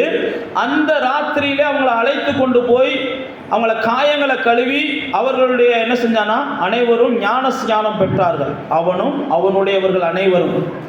பின்பு அவன் அவர்களை தன் வீட்டுக்கு கூட்டு போய் அவர்களுக்கு போஜனம் கொடுத்து தன் வீட்டார் அனைவரோடும் கூட தேவனிடத்தில் விசுவாசம் உள்ளவனாகி மன மகிழ்ச்சியாக இருந்தான் அப்படின்னு பைபிளில் போட்டிருக்கு. அப்போ பதவி, பணம் மன மகிழ்ச்சியை தராது, அதெல்லாம் நித்தியமில்லாத மன மகிழ்ச்சியை தருது, அநித்தியமானதை தருது. தேவன் ஒருவர் தான் என்ன செய்கிறாரு, நித்தியமான மன மகிழ்ச்சியை தருகிறார். அதனால தான் இங்கே வேதத்தில் போட்டிருக்குது, நீங்கள் எப்போ என்ன செய்யணும், சந்தோஷமாக இருக்கணும். நீங்கள் எப்பயும் சந்தோஷமாக இருக்கணுன்றதுக்காக தான் தேவன் உங்களை ரட்சித்திருக்கிறார். நீங்கள் எப்பயும் சந்தோஷமாக இருக்கணுன்றதுக்காக தான் தேவன் உங்களை திருச்சபையில் கொண்டு வந்து சேர்த்துருக்கிறார். நீங்கள் எப்பயும் சந்தோஷமாக இருக்கணுன்றதுக்காக தான் தேவன் தம்முடைய வார்த்தைகளை கொண்டு உங்கள்கிட்ட பேசிக்கிட்டே இருக்கிறார். நீங்கள் எப்பயும் சந்தோஷமாக இருக்கணுன்றதுக்காக தான் தேவன் என்ன செய்கிறார், உங்களுக்கு பரிசுத்த ஆவியானவரை தந்தருளி இருக்கிறார். அப்போ தேவ பிள்ளைகளாகிய நீங்களும் நானும் சந்தோஷமாக இருக்கணும். ஆனால் எப்போ என்ன செய்யணும், சந்தோஷமாக இருக்கணும். எப்பயும் சந்தோஷமாக இருக்கணும்னா நான் தான் உங்களுக்கு சொன்ன பாருங்க, முதல்ல நீங்கள் இயேசுவை முழுமையாக ஏற்றுக்கொள்ளணும். இரண்டாவது, அந்த ஏற்றுக்கொண்ட இயேசுவை பாதுகாத்து கொள்வதற்கு இந்த உலகத்தின் சந்தோஷத்தை நாடக்கூடாது. உலகத்தில் எந்த சந்தோஷத்தையும் இழக்க இயேசுவுக்காக நீங்கள் என்ன செய்யணும், ஆயத்தமாகணும். அடுத்து நான் உங்களுக்கு சொன்ன பாருங்க, பரிசுத்த ஆவியானவரை பெற்றுக்கொள்வதற்கு நீங்கள் வாஞ்சிக்கணும். பரிசுத்த ஆவியானவர் தான் உங்களுடைய சந்தோஷம் பொங்கி வழிவதற்கு உறுதுணையாளராக இருக்கிறார். பரிசுத்த ஆவியானவர் வந்தால் தான் உங்களுடைய சந்தோஷம் பொங்கி வழியும். அவர்கிட்ட தான் ஆவியின் கனிகள் இருக்கிறது. அதனால் பரிசுத்த ஆவியானவரை அதிகமாக நீங்கள் பெற்றுக்கொள்வதற்கு வாஞ்சிக்க வேண்டும். அடுத்து நான் உங்களுக்கு சொல்லுகிறேன், நீங்கள் சந்தோஷத்தில் பெருகணும் அப்படின்னா கர்த்தருடைய வார்த்தையை அதிகமாக உச்சரிக்கணும். உங்கள் வாயில் கர்த்தருடைய வார்த்தையை பற்றி பேசணும். நீங்கள் சங்கீதம் 119 வாட்சி பார்த்தீங்கன்னா பல இடங்களில் சங்கீதக்காரன் சொல்லுவான், உங்களுடைய வேதம் தான் என்னுடைய மன மகிழ்ச்சி, உங்களுடைய வேதம் மாத்திரம் எனக்கு மன மகிழ்ச்சியாக இல்லாமல் இருந்தால் என் துக்கத்தில் நான் செத்து போயிருப்பேன். எனக்கு வந்த துக்கத்தில் உங்களுடைய வேதம் மட்டும் எனக்கு மன மகிழ்ச்சியாக இல்லாமல் இருந்தால் நான் செத்து போயிருப்பேன்னு சங்கீதக்காரன் ஓப்பனாகவே பேசுவான். அப்போ உங்களுடைய சந்தோஷம் பெருகணும் அப்படின்னா நான் ஏற்கனவே சொன்னபடி இப்பயும் நான் உங்களுக்கு ஞாபகப்படுத்துகிறேன், வசனத்தை நீங்கள் உச்சரிங்க. வசனத்தை கேளுங்க. வசனத்தை கேட்குற வசனத்தை நீங்கள் உள்ளுக்குள்ளே வச்சு கொஞ்சமாவது என்ன செய்யுங்க, சிந்திங்க. இன்றைக்கி கேட்குற வசனத்தை இதே இடத்துல விட்டுட்டு போயிடாதீங்க. முடிச்சுன்னா சாயங்காலம் உட்காந்து என்ன பேசப்பட்டது சபையில் அப்படின்னு சிந்திச்சு பாருங்க. அப்படி சபையில் என்ன பேசப்பட்டது நீங்கள் சிந்திக்கும் போது ஆவியானவர் உங்களோட பேசுவார். ஆவியானவர் உங்களோடு பேசும்போது நீ சந்தோஷமாக இருக்கணும் அப்படின்றது தான் வேதம் நமக்கு சொல்லியிருக்குது அப்படின்னு நீங்கள் கேட்கும்போது உங்களுடைய மனநிலையில் ஒரு மாற்றத்தை ஆவியானவர் கொடுப்பார். ஒரு மறுரூபத்தை உருவாகிறத நீங்கள் பார்ப்பீங்க. அப்போ வேதம் நமக்கு சொல்லுகிறது, வசனத்தை நீங்கள் அதிகமாக என்ன செய்யணும், சிந்திக்கணும், பேசணும். அப்போ தான் உங்களுடைய மகிழ்ச்சி வசனத்தில் தான் இருக்குது. அதனால தான் சங்கீதக்காரன் சொல்கிறான், நான் துக்கத்தில் அழிந்து போகாதபடிக்கு உங்களுடைய வசனம் தான் எனக்கு மன மகிழ்ச்சி. அதே சங்கீதக்காரன் பல இடங்களில் சொல்லும்போது சொல்கிறான், வெள்ளியை காட்டிலும் பொன்னை பார்க்கிலும் நான் அந்த வசனத்தை தான் அதிகமாக என்ன செய்கிறேன், வாஞ்சிக்கிறேன். அப்போ தேவ பிள்ளைகளே, நீங்கள் அதிகமாக வசனத்தை தேடணும், வசனத்தை சிந்திக்கணும். படிக்க தெரியலை அப்படிலாம் சொல்லக்கூடாது. கேட்குற வசனத்தை என்ன செய்யணும், கொஞ்சமாவது மனசுக்குள்ளே வைக்கணும். கேட்குற வசனத்தை கொஞ்சமாவது சிந்திக்கணும். கேட்குற வசனத்தை கொஞ்சமாவது என்ன செய்யணும், வாழ்க்கையில் கொண்டு வர பார்க்கணும். வசனம் தான் நம்முடைய சந்தோஷத்துக்கு அடுத்த வழிகாட்டியாக இருக்குது. சந்தோஷம் நமக்குள்ளே பெருகணும். நீங்கள் பார்த்தீங்கன்னா பிலிப்பியர் புஸ்தகத்தில் பவுல் அப்போஸ்தலன் இந்த மகிழ்ச்சி சந்தோஷம்னு தேவ பிள்ளைகளுக்கு எழுதிக்கிட்டே இருப்பார். வேறு எதுவுமே தேவ பிள்ளைகளுக்கு அவசியம் இல்லை. மகிழ்ச்சி அவசியம், சந்தோஷம் அவசியம். தேவ பிள்ளைகளுக்கு மகிழ்ச்சி அவசியம், சந்தோஷம் அவசியம்னே எழுதிக்கிட்டு இருப்பார். நீங்கள் பிரசங்கியை வாட்சி பார்த்தீங்கன்னா நீங்கள் சந்தோஷமாக இருக்கிறது தேவன் உங்களுக்கு கொடுத்துருக்கிற கிருபம் பாரு, நல்லவனுக்கு தேவன் கொடுக்குற அனுகிரகம் பாரு. நீங்கள் மகிழ்ச்சியாக இருக்கணும். ஏசு பார்த்தீங்கன்னா சொல்லும்போது சொல்லுவார், நீங்கள் லூக்கா 16ஆம் அதிகாரத்துக்கு வந்தீங்கன்னா, யோவான் 16ஆம் அதிகாரம், ஏசு ஏன் சந்தோஷத்தை நான் தர்றேன், அதை யாரும் என்ன செய்ய முடியாது, உங்கள்கிட்ட வந்து எடுத்துக்கொள்ள முடியாதும் பாரு. ஏன் சந்தோஷம், எனக்குள்ளே இருக்கிற சந்தோஷத்தை நான் உனக்குள்ளே தர்றேன், அதை யாரும் எடுத்துக்கிற முடியாது. 16ஆம் அதிகாரத்துக்கு வாங்க. 16ஆம் அதிகாரத்தில் ஆண்டவர் என்ன செய்கிறாரா, 20ஆம் வசனத்துலேருந்து பேசுகிறார். 20ஆம் வசனத்துலேருந்து பேசும்போது 22ஆம் வசனத்தில் சொல்கிறாரு, 22வது வசனம், நீங்களும் இப்பொழுது துக்கம் அடைந்திருக்கிறீர்கள், நான் மறுபடியும் உங்களை காண்பேன், அப்பொழுது உங்களுடைய இருதயம் சந்தோஷப்படும், உங்கள் சந்தோஷத்தை ஒருவனும் உங்களிடத்துல என்ன செய்ய மாட்டான், எடுத்து போட மாட்டான். உங்கள் சந்தோஷத்தை ஒருவனும் எடுக்க முடியாது. உங்கள் சந்தோஷத்தை நீங்கள் தான் கெடுக்க முடியும், மற்ற யாரும் கெடுக்க முடியாது. உங்கள் சந்தோஷத்தை நீங்கள் தான் எடுக்க முடியும், மற்ற யாரும் எடுக்க முடியாது. ஆண்டவர் என்ன செய்கிறாருன்னா, உங்களில் இருக்கிற சந்தோஷம் பெருகுவதற்கு என்ன வேணுமோ கேளுங்க, நான் அதை தரேன்றார். இந்த 15ஆம் அதிகாரத்துக்கு வாங்க, 15ஆம் வசனத்தில் வாங்க. 15ஆம் வசனத்தில் வரும்போது உங்கள் சந்தோஷம் நிறைவாகிறதுக்கு 11ஆம் வசனம் போட்டு பாருங்க. என்னுடைய சந்தோஷம் உங்கள் நிலைத்திருக்கும் படிக்கும், உங்களுடைய சந்தோஷம் நிறைவாக இருக்கும் படிக்கும் நான் இவைகளெல்லாம் உங்களுக்கு என்ன செய்கிறேன் சொல்கிறேன். உங்களுக்கு சந்தோஷம் பெருகணும்னா என்ன வேணுமோ அதை கேளுங்க அப்படின்னு நீங்கள் 15ஆம் அதிகாரம் முழுவதும் வாசித்து பார்த்தீங்கன்னா இந்த கருத்தை தான் அங்கே வலியுறுத்துவேன். உங்கள் சந்தோஷம் பெருகணும், உங்கள் சந்தோஷம் நிலைத்திருக்கணும், உங்கள் சந்தோஷத்துக்கு என்ன வேணுமோ நீங்கள் கேளுங்க கேளுங்க அப்படின்னு சொல்லுவார். அப்போ தேவ பிள்ளைகளே, நான் உங்களுக்கு சொல்லுகிறது, முதலாவது உங்களுக்கு ரட்சிப்பின் அனுபவம், 2வது பரிசுத்த ஆவியானவருடைய அனுபவம், 3வது உங்களுக்கு வசனத்தை குறித்து என்ன செய்யணும், வெளிச்சம் வேணும் சந்தோஷத்துக்கு. 4வது நீங்கள் சந்தோஷமாக இருக்கணும் அப்படின்னா சபை ஐக்கியம் உங்களுக்கு ரொம்ப அவசியம். சபை ஐக்கியத்தை நீங்கள் உதாசீனப்படுத்தக்கூடாது. சபை ஐக்கியத்தை நீங்கள் உதாசீனப்படுத்தினீங்க அப்படின்னா நீங்கள் சாத்தானுக்கு இடம் கொடுக்க ஆரம்பிச்சிங்கன்னு அர்த்தம். ஏனென்றால் வேதம் நமக்கு சொல்லுகிறது, நாம் கூடி வருவதை தேவன் விரும்புகிறார், கூடி வருவதை தேவன் ஏற்படுத்தி இருக்கிறார். நாம் கூடுவதை பைபிளில் போட்டிருக்கு, ஒருவருக்கு ஒருவர் புத்தி சொல்லுங்க, காலம் பொல்லாததாக இருக்கிறதுனால சபை கூடி வருவதில் யாரும் என்ன செஞ்சிடாதீங்க, விட்டு விடாதீர்கள் அப்படின்னு பைபிளில் போட்டிருக்குது. அப்போ உங்கள் சந்தோஷம் காக்கப்படணும், சந்தோஷம் பெருகணும் அப்படின்னா 4வது சபை கூடி வருதல் தேவனால் உருவாக்கப்பட்டதுன்றதை நீங்கள் மறந்துடக்கூடாது. தேவன் தான் என்ன செஞ்சார்னா அந்த சபை கூடி வருதலை உருவாக்கினார். நீங்கள் அப்போஸ்தலர் 2ஆம் அதிகாரத்தில் தான் சபை உருவாவதற்கு அஸ்திபாரத்தை தேவன் போடுகிறார். அப்போஸ்தலர் 2ஆம் அதிகாரத்துக்கு வாங்க. சபை உருவாவதற்கு தேவன் போடுகிற அஸ்திபாரம், அந்த சபை உருவாவதற்கு தேவன் போடுகிற அஸ்திபாரத்தில் தான் முதலாவது பரிசுத்த ஆவியானவர் அருளப்படுகிறார். பரிசுத்த ஆவியானவர் அருளப்படுகிற அந்த நாட்களில் பைபிளில் போட்டிருக்கு, எல்லாரும் அங்கே 3000 பேர் ஞானஸ்நானம் எடுத்துடுறாங்க. அப்போஸ்தலர் 2ஆம் அதிகாரத்தில் 3000 பேர் ஞானஸ்நானம் எடுத்ததற்கு அப்புறம் 46ஆம் வசனம் போட்டிருக்குது, அவர்கள் ஒருமனப்பட்டவர்களாய் தேவாலயத்தில் அனுதினமும் தரித்திருந்து வீடுகள் தோறும் அப்பம் விட்டு மகிழ்ச்சியோடும் கபலமில்லாத இருதயத்தோடும் போஜனம் பண்ணி தேவனை துதித்து சனங்கள் எல்லாரிடத்திலும் தயவு பெற்றிருந்தார்கள். ரட்சிக்கப்பட்டவர்களை கர்த்தர் அனுதினமும் சபையிலே சேர்த்து கொண்டு வந்தார். நீங்கள் ரட்சிக்கப்பட்டிருக்கிறீங்க அப்படின்னா கர்த்தர் உங்களை வந்து என்ன செய்கிறார், சபையில் சேர்க்கிறார். சபைக்கு வரலை அப்படின்னா நீங்கள் ரட்சிப்பை என்ன செய்கிறீங்க, உதாசீனப்படுத்துறீங்கன்னு அர்த்தம். தேவன் கொடுத்த ரட்சிப்பு எனக்கு அவசியம் இல்லைன்ற இடத்துக்கு நீங்கள் வர்றீங்கன்னு அர்த்தம். ஆனால் ஆண்டவர் ரட்சிக்கப்பட்டவர்களை சபையில் சேர்த்தா தான் அவங்களுக்கு பாதுகாப்பு, ரட்சிக்கப்பட்டவர்கள் சபையில் போய் சேர்ந்தா தான் அவங்களுக்கு சந்தோஷம். இங்கே போட்டிருக்கும் போது ஜனங்களோடு கூடி இருந்து நாம் எல்லாம் சந்தோஷமாக இருக்க வேண்டும். அதற்காகவே பழைய ஏற்பாட்டில் தேவன் என்ன செஞ்சார்னா பண்டிகைகளை ஏற்படுத்தினார். ஜனங்கள் எங்கே போனாலும் பண்டிகை நாட்களில் ஆலயத்துக்கு வந்துடணும்னு சொல்லி. புதிய ஏற்பாட்டில் தேவன் என்ன செஞ்சுருக்கிறான்னா ஓய்வு நாளை ஏற்படுத்தி மனிதன் ஒரு நாள் நிச்சயம் என்ன செஞ்சுருக்கணும், ஓய்ந்திருக்கணும். அந்த ஓய்வு நாளில் அவன் ஓய்ந்திருக்கக்கூடாது, தேவனோட வந்து உட்காந்துருக்கணும். ஓய்வு நாள்னோடனே நம்ம என்ன செஞ்சுருக்கிறோம், ஆண்டவர் ஓய்ந்திருக்க சொல்லியிருக்கிறார். நம்ம உட்காந்து தூங்குவோம்னு நினைக்கிறோம், இல்லை டிவி பார்ப்போம்னு நினைக்கிறோம். அவர் ஓய்வு நாளில் நீங்கள் தேவனோட வந்து உட்காந்துருக்கணுன்றது தான் அவருடைய முதல் கான்செப்ட். ஓய்வு நாளில் தேவனோடு கூட வந்து உட்காந்துருக்கணும். தேவனோடு கூட உட்கார்ந்திருப்பதற்காகவே தேவன் உங்களுக்கு ஓய்வு நாளை கட்டளையிட்டு இருக்கிறார். அப்போ தேவ பிள்ளைகளாகிய நீங்கள் நானும் இந்த சபை கூடி வருதலை, தேவாலயத்துக்கு வருகிறத நம்ம விட்டுட்டோம்னாலே, சங்கீதக்காரனை நீங்கள் எடுத்து வாசித்து பார்த்தீங்கன்னா அவன் சொல்லுவான், ஆலயத்துக்கு போவோன்னு சொன்னால் எனக்குள்ள ஒரு சந்தோஷம் வரும் அப்படின்னு பல இடங்களில் சொல்லுவான். நான் ஆலயத்துக்கு போகிறது தான் எனக்கு சந்தோஷம். அப்போ தேவ பிள்ளைகள் நம்ம ஆலயத்துக்கு வரணும். நீங்கள் பாருங்கள், ஆண்டவர் மரியாளிடம் வந்து உனக்கு ஒரு குழந்தை உருவாகிறது அப்படின்னு சொல்லுகிறார். குழந்தை உருவாகிறதுன்னு சொன்ன உடனே ஆவியானவருடைய அசைவாடுதலினாலே மரியாளின் வயிற்றிலே இயேசுவானவர் உருவாகிறார். இயேசுவானவர் உருவான பின்பு மரியாளை தேவன் என்ன செய்யலைன்னா அப்படியே விட்டுறலை. மரியாளுக்கு பாதுகாப்பு வேணுன்றதுக்காக யோசேப்பிட்ட கொண்டு வந்து என்ன செய்கிறார், தேவன் பேசுகிறார். எப்பா அந்த பிள்ளையை சேர்த்துக்கோ, அந்த பிள்ளையோட சேர்வதற்கு நீ ஐயப்படாத, அந்த பிள்ளைகிட்ட இந்த உருவாயிருக்கிறது தேவ குழந்தை, இந்த மாதிரின்னு பேசுகிறார். நீங்கள் வேதத்தில் வாசித்து பார்த்தீங்கன்னா அதுக்கப்புறம் தேவன் மரியாள்கிட்ட பேசலை, முழுக்க முழுக்க யோசேப்புட்டு தான் பேச ஆரம்பிப்பார். இங்கே வர இந்த குழந்தைக்கு ஆபத்து வருது, இந்த குழந்தைய தூக்கிட்டு போயிரு, இந்த குழந்தைக்கு பிரச்சனை வருது, இந்த குழந்தைய இங்கிட்டு கொண்டு போயிரு.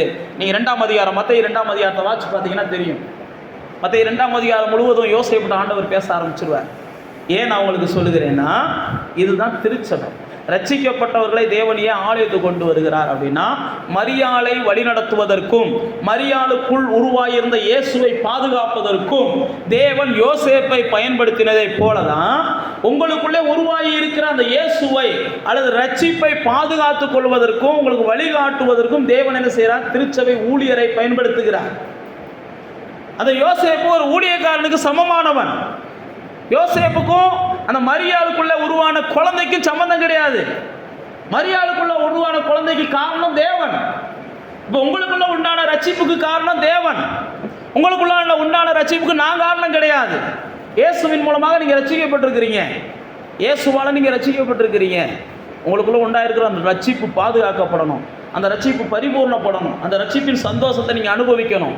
அதுக்காக தான் தேவன் என்னை கொண்டு உங்களை என்ன செய்கிறார்? அன்னைக்கு யோசேப்பை கொண்டு மரியாளை வழிநடத்தினதை போல, யோசேப்பை கொண்டு தாயையும் குழந்தையும் சேவாக பாதுகாத்ததை போல, வழிகாட்டினது போல, அதைத்தான் திருச்சபை ஐக்கியத்தை கர்த்தர் என்ன செஞ்சிருக்கிறார்? ஏற்படுத்தியிருக்கிறார். அப்போ தேவ பிள்ளைகளாகிய நானும் நீங்களும் நம்முடைய சந்தோஷம் திருச்சபைக்கு வரும்போது என்ன செய்யணும்? அதிகமாகிறத உணரணும். திருச்சபையில் நம்ம உட்காந்தோமா, தூங்கினோமா, செல்ஃபோன் பார்த்தோமா, அப்படி இப்படின்னு போயிட்டீங்கன்னா உங்கள் சந்தோஷமும் அப்படி இப்படி தான் இருக்கும். உங்கள் சந்தோஷமும் அப்படி இப்படி தான் இருக்கும். நீங்கள் அதுக்காக கொடுக்குற எஃபெக்ட் என்னன்னு கர்த்தர் பார்க்குறார். அதுக்கு நீங்கள் கொடுக்குற முக்கியத்துவம் என்னன்னு கர்த்தர் பார்க்குறார். அதை பெற்றுக்கொள்வதற்கு இங்கே இன்றைக்கி நான் உட்காந்துருக்கிறேன், இன்றைக்கி எனக்கு கிடைக்க வேண்டியது என்ன அப்படின்னு உங்களுடைய வாஞ்சையை கர்த்தர் பார்க்குறார். உங்களுடைய விருப்பத்தை கர்த்தர் பார்க்குறார். அதுக்கப்புறம் தான் கர்த்தர் என்ன செய்கிறார்? பைபிளில் போட்டிருக்கு, விரும்புகிறவர்களுக்கு தான் அவர் எல்லாத்தையும் தருகிறார், தாகம் உள்ளவர்களுக்கு தான் அவர் தருகிறார், வாஞ்சிக்கிறவர்களுக்கு தான் அவர் தருகிறார், சும்மா உட்கார்ந்துருக்கிறவர்களுக்கெல்லாம் அவர் தர்றதில்லை. அப்போ தேவ பிள்ளைகளாகிய நானும் நீங்களும் 4வது நம்முடைய சந்தோஷம் பெருகணும் அப்படின்னா சபை ஐக்கியத்தை நம்ம விட்டு விடக்கூடாது. பைபிளில் பார்த்தீங்கன்னா எபிரேயரில் போட்டிருக்கு, உங்களை நடத்துறவங்க உங்களை துக்கத்தோடு நடத்தினா உங்களுக்கு துக்கம், உங்களை நடத்துகிறவங்க உங்களை துக்கத்தோடு நடத்தினா உங்களுக்கு துக்கம் வரும். உங்களை நடத்துகிறவங்க உங்களை சந்தோஷத்தோடு நடத்தினா உங்களுக்கு சந்தோஷம் வரும். உங்கள் ஊழியக்காரங்க உங்களை பார்த்து என்ன செய்யணும்? சந்தோஷப்படணும். உங்கள் ஊழியக்காரங்க உங்களை பார்த்து வருத்தப்படக்கூடாது. உங்களுக்கு தேவன் கொடுத்துருக்கிற ஊழியக்காரர் உங்களை பார்த்து சந்தோஷப்படணும், உங்களை பார்த்து என்ன செய்யக்கூடாது? வருத்தப்படக்கூடாது. ஏனென்றால் ஆவியானவர் அப்படி தான் எழுதி வச்சுருக்கார், உங்களை நடத்துகிறவங்க உங்களை சந்தோஷத்தோடு நடத்தணும். நீதிமொழிகளில் பார்த்தீங்கன்னா பெத்த பிள்ளைகள் பெற்றோருக்கு சந்தோஷம் தரணும். பெற்றோருக்கு சந்தோஷம் தராத பிள்ளையை குறித்து நீங்கள் நீதிமொழிகளில் கூட ஒரு சில வசனங்களை வாசிங்க. 14ஆம் அதிகாரத்துக்கு வாங்க. நீதிமொழிகள் 14ஆம் அதிகாரம் 13ஆம் வசனத்தை வாசிங்க. பின்வாங்கும் நகைப்புலும்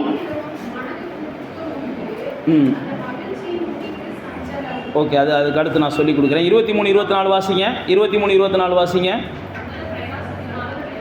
இல்லை 23-24 நீதிமொழிகளில் 23ஆம் அதிகாரம் 24வது வசனம். நீதிமானுடைய தகப்பன் மிகவும் கலிகூறுவான், ஞானமுள்ள பிள்ளையை பெற்றவன் அவனாலே மகிழுவான். உன் தகப்பனும் உன் தாயும் சந்தோஷப்படுவார்கள், உன்னை பெற்றவர்கள் மகிழுவார்கள் அப்படின்னு சொல்லி இங்கே எழுதியிருக்கிறார். அதே 17-21 வாசிங்கனாலும் இதே சமமான வார்த்தையை அங்கே ஆவியானவர் எழுதி வச்சிருப்பார். 17-21 வாசிங்க.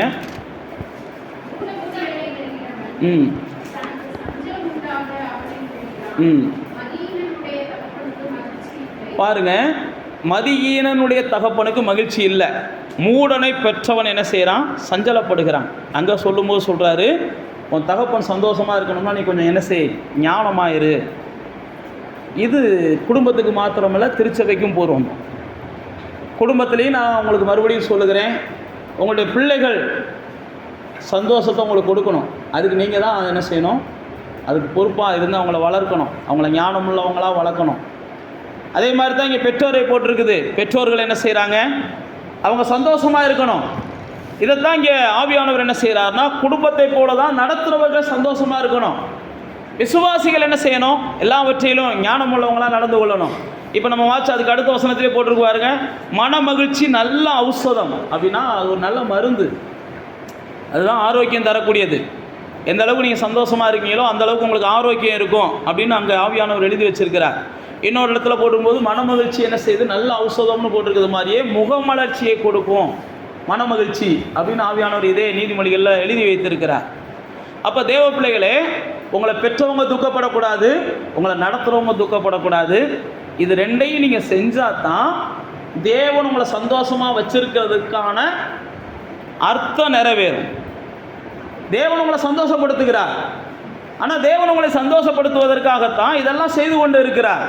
தேவன் உங்களை சந்தோஷப்படுத்துவதற்காக இதெல்லாம் செய்கிறதுனால நீங்கள் என்ன செய்யணும், நான் மறுபடியும் சொல்கிறேன், உங்களை பெற்றவர்களை நீங்கள் என்ன செய்யக்கூடாது, வருத்தப்படுத்தக்கூடாது. அதே மாதிரி உங்களை நடத்துகிற ஊழியர்களை நீங்கள் வருத்தப்படுத்தக்கூடாது. அப்படி வருத்தப்படுத்துகிறவங்க யாருன்னா, பைபிள் பிரகாரம் அவங்க முட்டாள்கள் அப்படின்னு பைபிளில் போட்டிருக்கு.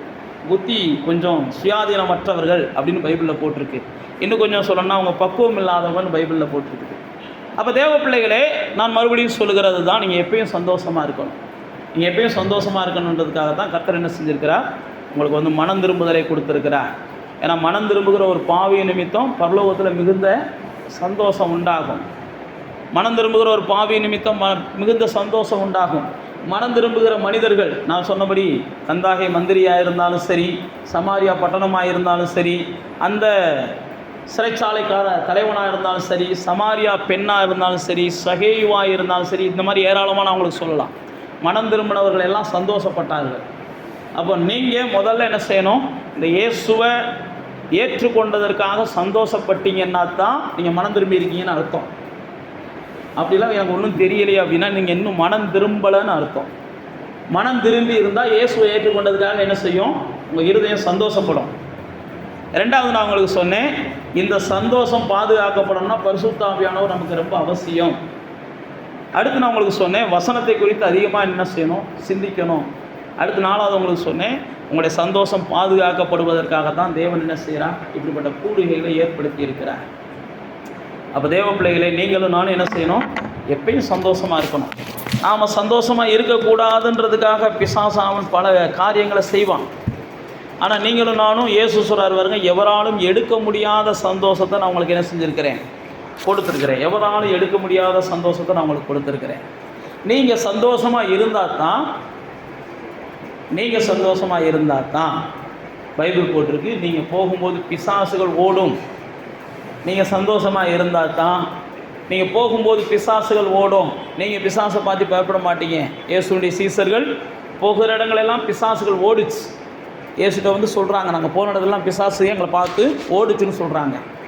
நீங்கள் பிசாசை பார்த்து பயப்படக்கூடாது. உங்களை பார்த்து என்ன செய்யணும், பிசாசு பயப்படணும். பிசாசு பயப்படணும் அப்படின்னா நீங்கள் எப்பயும் சந்தோஷமாக இருக்கணும். என்ன நடந்தாலும் சந்தோஷமாக இருங்க. அதுதான் நான் உங்களுக்கு சொல்கிறேன். என்ன நடந்தாலும் சந்தோஷமாக இருங்க. அதுக்காக நம்ம சந்தோஷமாக இருக்கணுன்றதுக்காக எல்லாமே நமக்கு சாதகமாக நடக்கும்லாம் எதிர்பார்க்காதீங்க. ஆபவுக்குள்ள அழகாக சொல்கிறான், அத்தி மரத்துலேயோ திராட்சை செடியிலையோ எதுவுமே இல்லைனாலும் நான் சந்தோஷமாக இருப்பேன்றியான். அத்தி மரம் துளிர் விடலை, திராட்சை செடி பலன் கொடுக்கலை, மாட்டு மந்த எதுலேயுமே நான் நினச்சபடி எதுவும் நடக்கலை. ஆபவுக்கு என்கிற தீர்க்கதரிசி சொல்கிறான். ஆனால் நான் என்ன செய்வேன், சந்தோஷமாக இருப்பேன். அதெல்லாம் எனக்கு முக்கியமே இல்லை. என் கர்த்தர் இருக்கிறார். இழந்ததெல்லாம் எனக்கு திரும்ப வரும். எனக்கு எதிராக நடக்கிறதெல்லாம் எனக்கு சாதகமாக திரும்பும். இன்றைக்கி என்னை விரோதிக்கிறவங்கெல்லாம் நாளைக்கு என்கிட்ட சமாதானம் ஆவாங்க. இன்றைக்கி என்னை தவறாக புரிஞ்சுக்கிட்டவங்களாம் ஒரு நாள் வருவாங்க, என்கிட்ட மன்னிப்பு கேட்க வருவாங்க. இன்றைக்கி அவங்க என் மேலே என்னென்னமோ சொல்லிக்கிட்டு இருக்காங்க, சொல்லிட்டு போகிறாங்க. நான் இதுக்கெல்லாம் நினச்சி கவலைப்பட மாட்டேன். இதெல்லாம் நினச்சி நான் கவலைப்பட மாட்டேன். நான் சந்தோஷமாக இருப்பேன். தானியேல் மேல் பொய்யான குற்றச்சாட்டுக்களை நிரூபித்தார்கள். பைபிளில் போட்டிருக்கு. தானியேல் அதெல்லாம் கவலைப்படலை. பொய்யான குற்றச்சாட்டுகள்.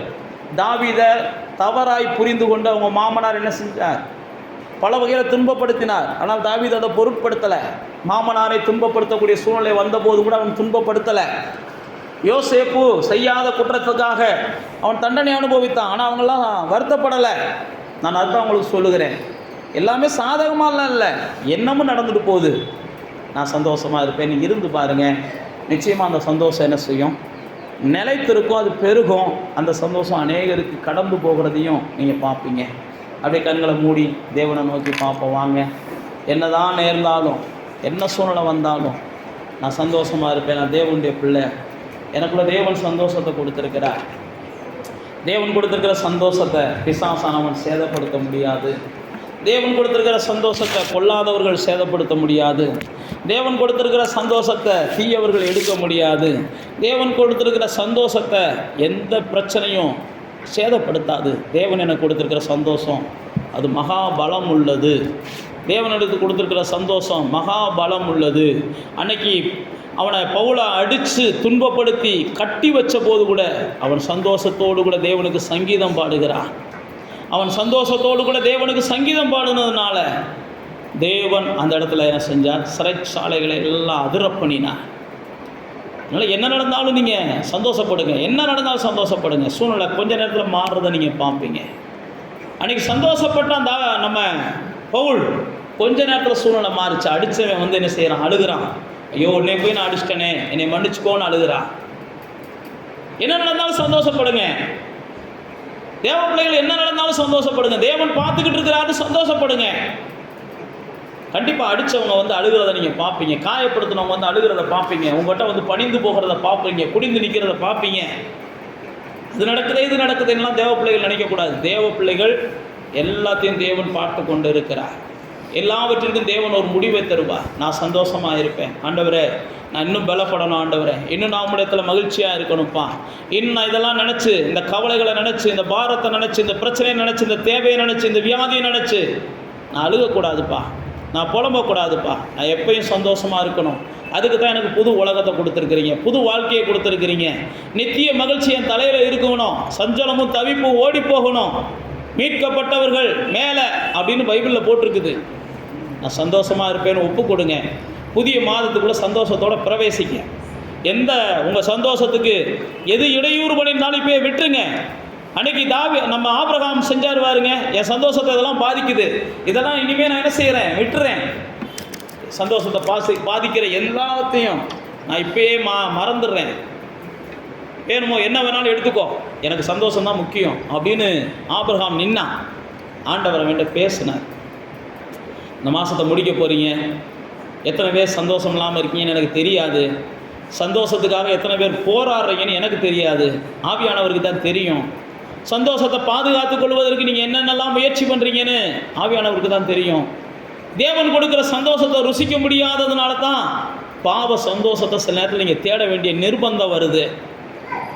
தேவன் கொடுக்குற சந்தோஷத்தை நீங்கள் ருசிக்க ஆரம்பிச்சிட்டிங்கன்னா பாவ சந்தோஷத்தெல்லாம் என்றைக்கோ என்ன செஞ்சுருப்பீங்க? தேன் கூட்டை மிதிக்கிறதை போல, திருப்தி அடைந்தவன் மிதிக்கிறதை போல நீங்கள் மிதிக்க ஆரம்பிச்சிருப்பீங்க. அதனால் இந்த மாதத்தின் கடைசியில் நீங்கள் சந்தோஷத்தோடு முடிக்கணும். புதிய மாதத்தை சந்தோஷத்தோடு தொடங்கணும். நான் எப்பயும் சந்தோஷமாக இருப்பேன்னு நீங்கள் ஒரு தீர்மானம் எடுங்க. என் சந்தோஷம் பெருகணும்ப்பான்னு நீங்கள் விரும்புங்க. தேவன் உங்களுக்குள்ள கொடுத்திருக்கிற சந்தோஷத்தை பெருக பண்ணுகிறதுக்கு பரிசுத்த ஆவியானவர் உதவி செய்வார். தேவன் சொல்லியிருக்கிற வாக்கு தத்தங்களையும் வசனங்களையும் சிந்திங்க, பேசுங்க.